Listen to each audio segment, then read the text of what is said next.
Vamos con esto, el presidente de Rusia, Vladimir Putin, alertó que más ataques de Estados Unidos, Francia y Reino Unido a Siria conducirían a un caos en las relaciones internacionales. No, pues el caos ya está. Esta declaración la hizo en una conversación telefónica con su par iraní, Hassan Rouhani, luego del ataque a Siria en represalia por el uso de armas químicas contra civiles. Ambos líderes coincidieron en que se ha dañado las posibilidades de lograr una solución política y en paz a este conflicto sirio. Bueno, pues es que Rusia ha metido a Estados Unidos y no se le olvide más bien que Siria está en una situación geopolítica importante por justamente los gasoductos que surten a todos aquellos países que de no tener pues el vital gas podrían incluso congelarse. Entonces es una guerra por recursos, así que no se hagan que buscan la paz mundial, porque bueno, es un conflicto de muchos años, muy complicado, donde el régimen incluso de Bashar al-Assad, bueno, se ha dado el lujo de atacar con armas químicas a su propia población. Bashar al-Assad, que solo tiene, por cierto, el control de 51% del territorio sirio, y esto gracias a Estados Unidos, porque tenía menos, mucho menos. Y conforme se va pues agravando toda esta crisis, ciertamente aparecen más dudas que afirmaciones, y justamente para conversar sobre la tensión que hay entre Estados Unidos, Rusia, por este ataque químico en Siria, y es poco decir, nos acompaña en el estudio el historiador Cristian Nader. Bienvenido, Cristian. Hola. Y cuéntanos un poco, ahorita estábamos dando nada más las noticias de los últimos minutos, de las últimas horas, pero cuéntanos cómo está la situación y por qué se ha ido tensando tanto en estos últimos días. ¿Trump tiene que ver? En parte sí, y en parte es el contexto de los últimos 3 meses. Digamos que en Siria actualmente hay 4 zonas de conflicto muy claras. Una es el norte, donde está ocupado por Turquía, en la ciudad de Afrin. Uno es Deir ez-Zor, que está más al este, cerca de en la ribera del Éufrates. Al sur, concretamente en la provincia de Damasco, no en la capital, en la provincia donde está el Ghouta oriental y donde está la ciudad de Duma, y más al sur en los Altos del Golán ocupados por Israel. Ahora, sí. Y en los últimos días lo que pasó es que el gobierno sirio y sus aliados, tanto fuerzas especiales rusas como iraníes, han logrado acabar con las actividades terroristas en la provincia de Damasco. Entonces, ¿qué ocurre? Este ataque químico, que no ha estado comprobado, justamente, y acaba de llegar la Organización para la Prohibición de Armas Químicas. Exacto. El día 12, iban a hacer visita el día 13, el mismo día no se realizó el ataque. Entonces, ¿qué ocurre? Tiene un porqué. En primera, no hay armas químicas.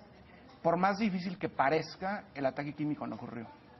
El ataque químico tiene un sentido práctico, justamente para demonizar aún más al gobierno sirio. Hay antecedentes de esto. Están los grises negros antecedentes de los llamados cascos blancos. Es un gran montaje a nivel internacional, principalmente alentado por el gobierno turco, el gobierno saudí, el gobierno israelí, el gobierno estadounidense y el británico.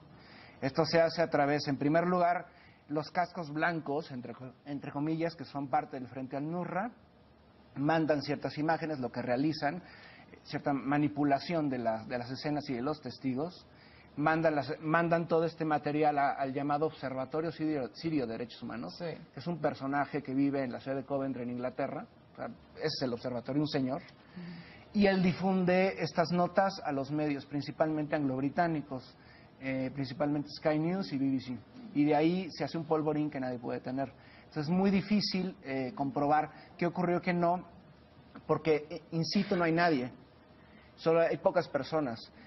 Podríamos hablar de 3 testimonios importantes. Uno es Robert Fisk, es uno de los periodistas más importantes británicos.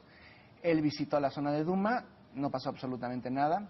Y otras 2 personas, Vanessa Billy, que es una reportera que ha estado muy metida en toda la cuestión de los ataques químicos, que de los 3 más famosos, el de 2013 en Ghouta, el del 2017 en la zona de Idlib y el de 2017 en la actual, no hay nada de esto, no hay muertos, no hay cadáveres, y sumado a eso están todos los demás montajes que ya conocemos, la niña Van Alabed, que acabó siendo lamentablemente una mascota del gobierno turco, y su padre es miembro del Ejército Libre Sirio, que a fin de cuentas es un grupo de mercenarios patrocinado por Turquía. Entonces justamente este ataque llega en el momento adecuado, y sumado a esto está, digamos, todo el aspecto personal de Trump, cómo podría servir para él. Pues está justamente la investigación en este momento en suelo estadounidense por todas las las cosas que ha hecho Trump, ¿no? Ahora, tiene sentido todo lo que nos cuentas y creo que además tu aportación finalmente nos da luz hacia este asunto porque lo hemos platicado desde otros ámbitos, pero es importante también entender cómo pudo no haber sucedido, es decir, lo dices bien, esto puede ser un montaje ciertamente y lo interesante es entonces entender por qué habrían de estar interesados Estados Unidos y sus colegas y sus aliados en hacer esto y justificar el ataque en Siria. ¿Por qué les interesa atacar Siria?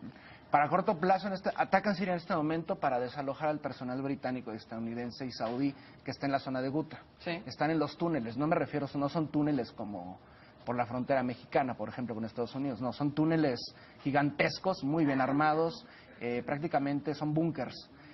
Tiene que desalojar al personal británico y de hecho han sido capturados varios mercenarios británicos estadounidenses. Y ya a largo plazo esto tiene un fin para ralentizar el fin de la guerra y poder seguir con este ánimo balcanizador de Siria. Cada país tiene sus pretensiones. Sí. Los saudíes, por supuesto, quieren instalar un gobierno afín, porque recordemos que Siria se lleva muy bien con Irán, ¿no? Sí. Y el mayor enemigo ideológico, por lo menos, incluso energético de los saudíes, es Siria. E Irán, por supuesto, la República Islámica de Irán chií y los saudíes ortodoxos suníes. Por otro lado, está la intención de Turquía al norte de evitar que se cree un Kurdistán, por lo menos en Irak y en Siria. Del Estado de Israel, por supuesto, es apropiarse del Golán y lograr derrocar a Al-Assad y crear un gobierno títere. Y por parte de Estados Unidos, ellos juntan todos estos intereses y crean estos distintos grupos mercenarios que incluso entre ellos mismos hay problemas, ¿no? Por ejemplo, en este momento Erdogan está en medio del Kremlin y en medio de Washington. Entonces tienen que decidir porque están durmiendo con el enemigo. Negociaciones. Ay, Dios mío. Cristian Ader, tienes que regresar porque hoy nos abriste pues muchos lados de esta crisis que no habíamos escuchado antes. Así que bueno, pues ya esto queda abierto. Y Cristian Ader, muchas gracias, historiador. No, gracias a ti. Seguimos la plática. Y chicas, vamos con ustedes del otro lado del estudio.